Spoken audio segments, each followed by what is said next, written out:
नमस्कार, India post news में आपका स्वागत है। आज हम सूचना अधिकार कानून को लेकर कुछ सवालों पर चर्चा करेंगे। हमारे साथ हैं हरियाणा सूचना अधिकार मंच के संयोजक श्री सुभाष सर। स्वागत है आपका। धन्यवाद सर, सूचना अधिकार कानून क्या है? सूचना अधिकार कानून देश के प्रत्येक नागरिक को जानने का और पूछने का अधिकार देता है। लोकतंत्र में जनता ही मालिक है। जनता अपने प्रतिनिधि चुनती है और वही प्रतिनिधि सरकार बनाते हैं। इसलिए जनता द्वारा चुनी हुई सरकार जनता के प्रति जवाबदेह है और जनता को यह अधिकार है कि वे जान सकें कि सरकार उनके हितों की रक्षा व सेवा के लिए क्या कर रही है। इसके अलावा सभी नागरिक प्रत्यक्ष या अप्रत्यक्ष रूप में सरकार को कर देते हैं और इस देश के सभी नागरिकों को यह हक है कि वे जाने कि उनका जो पैसा है उन्होंने टैक्स के रूप में सरकार को दिया, वो कहाँ पर और कैसे खर्च किया जा रहा है। सर, सूचना अधिकार कानून के बारे में नागरिकों को जानकारी होना क्यों जरूरी है? हम देखिए, प्रत्येक जो नागरिक है यानी हम सरकार चलाने के लिए अपने प्रतिनिधि चुनते हैं। लोकतंत्र में शासन लोगों के लिए ही होता है। सारा सरकारी काम हमारे लिए हमारे पैसे से ही होता है। यह काम जरूरतों के अनुसार हो, इसके लिए हमें जो काम किए जा रहे हैं उनकी पूरी जानकारी होनी चाहिए। कई ऐसे निर्णय आते हैं जो हमारे जीवन को प्रभावित करते हैं। सरकारी कामों में हमारा बहुत सा पैसा लगता है। हमें यह अधिकार है कि हम ऐसी जरूरी बातों के बारे में हमें जानकारी मिले। यदि सारे कामों की खुली जानकारी होगी तो इसमें भ्रष्टाचार की संभावना काफी कम हो जाएगी। इसे ही कहते हैं कि शासन में लोगों की भागीदारी और पारदर्शिता। तो इसलिए प्रत्येक नागरिक का यह हक बनता है कि वो जाने, सरकार के कामकाज के बारे में जाने और उसने जो भी पैसा दिया है टैक्स के रूप में, उस सब के बारे में वो जानकारी हासिल करे। सर, सवाल ये उठता है कि आम नागरिकों को सूचना कौन देगा?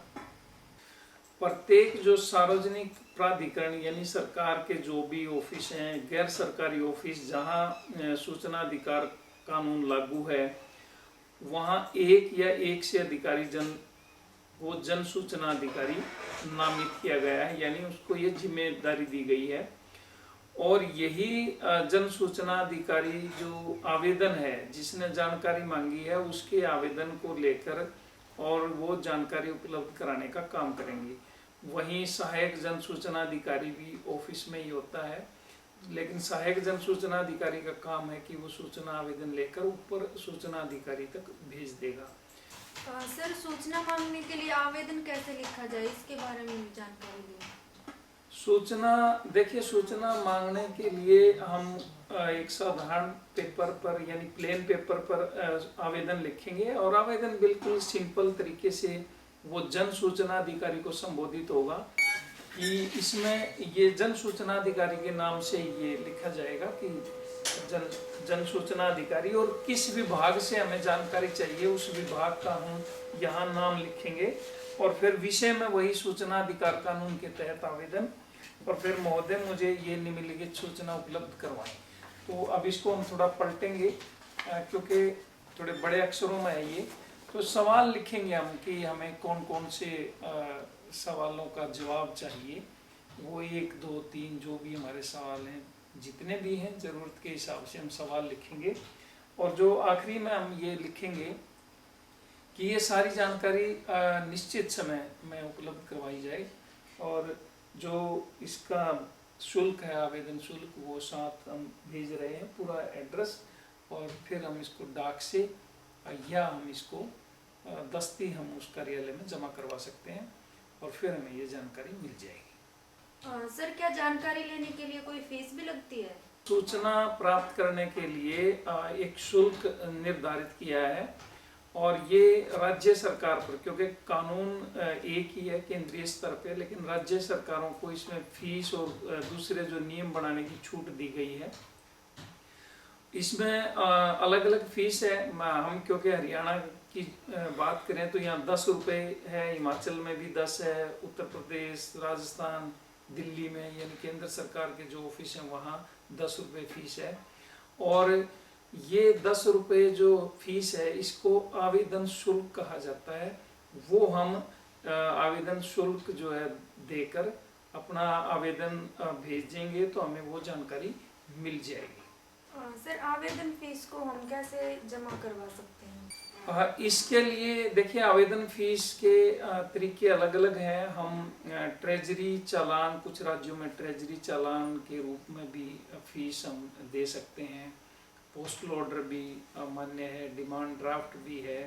और उसी विभाग में जहाँ से हमने जानकारी मांगी है उसी विभाग में हम रसीद कटवा सकते हैं, उसको विभागीय रसीद बोलते हैं। सर, सूचना आवेदन कार्यालय में जाकर जमा करवाना होता है या डाक से भी भेजा जा सकता है?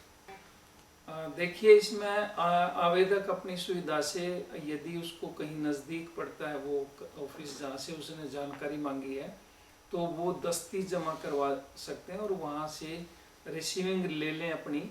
और दूसरा तरीका ये है कि डाक से ये भेजा जा सकता है, साधारण डाक की बजाय रजिस्टर्ड डाक या स्पीड पोस्ट से ये जाएगा। तो इसलिए जो आवेदक है वो अपनी सुविधा से ही इस आवेदन को जमा करवा सकते हैं। सर, सूचना आवेदन जमा करवाने के कितने दिन बाद सूचना मिलेगी? देखिए सूचना आवेदन जमा करवाने के 30 दिन के अंदर अंदर जानकारी मिलेगी। और 30 दिन में यदि जानकारी नहीं मिलती तो इसके बाद आवेदक प्रथम अपील कर सकता है। लेकिन इसमें एक बात ये ध्यान रखने योग्य है कि 30 दिन के अंदर यदि जानकारी मिलती है तो अतिरिक्त शुल्क है इसमें, वो एडिशनल फीस जिसको बोलते हैं 2 रुपये प्रति पेज के हिसाब से। वो अलग अलग है, किसी राज्य में वो ज़्यादा है किसी में कम है, लेकिन हरियाणा की बात करें तो यहाँ 2 रुपये प्रति पेज के हिसाब से है। कई बार जो आवेदक है वो ये सोचता है कि मैंने फीस दे दी है 10 रुपये, तो ये दूसरी फीस किस लिए है। तो ये जो डॉक्यूमेंट हमें मिलेंगे 30 दिन के अंदर अंदर उनके 2 रुपये प्रति पेज के हिसाब से, वो 100 पेज हैं तो 200 रुपये ये जमा करवाने पड़ेंगे तभी वो जानकारी मिलेगी। लेकिन यदि जन सूचना अधिकारी 30 दिन के अंदर अंदर वो जानकारी उपलब्ध नहीं करवाते या आवेदक को कोई सूचना नहीं देते, वो ये भी नहीं बताते कि उनका आवेदन मिला या नहीं मिला, तो 30 दिन के बाद जो जानकारी मिलती है वो सारी की सारी फ्री है। सर, सूचना अधिकार कानून के बारे में इतनी महत्वपूर्ण जानकारी आपने दी, इसके लिए आपका बहुत बहुत धन्यवाद। ये थी सूचना अधिकार कानून के बारे में कुछ सवालों पर जानकारी। अगली वीडियो में हम कुछ अन्य सवालों पर चर्चा करेंगे।